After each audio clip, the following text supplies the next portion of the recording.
मानव स्वास्थ्य को ध्यान में रखी भगवान अनेक प्रकार फल एवं पनीपरिया सृष्टि कर अनेक प्रकार मिनराल्स एवं विटामिन्स रही मनुष्य यहाँ खाइबा द्वारा अनेक लाभ मिलता है। आजिकल यह मिनराल्स जोगाइवाई अनेक टैबलेट बजार को आसी किंतु जदि आप निज शरीर को सुस्थ उपाय सुस्थ रखा चाहती तेरे ये पनीपरिया एवं फल खाईपारे किंतु आप जानते कि यह फल एवं पनीपरिया जहाँ सुस्थ बोली विवेचना कराए ताहा विषाक्त होइपारे।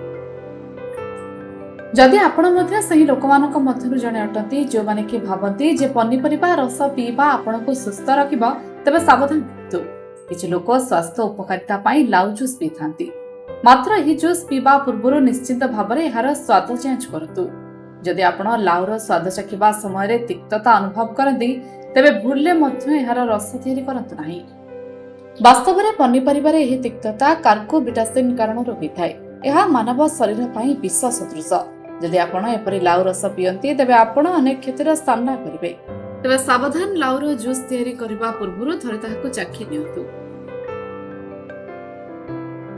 ब्यूरो रिपोर्ट दिव्य समाचार।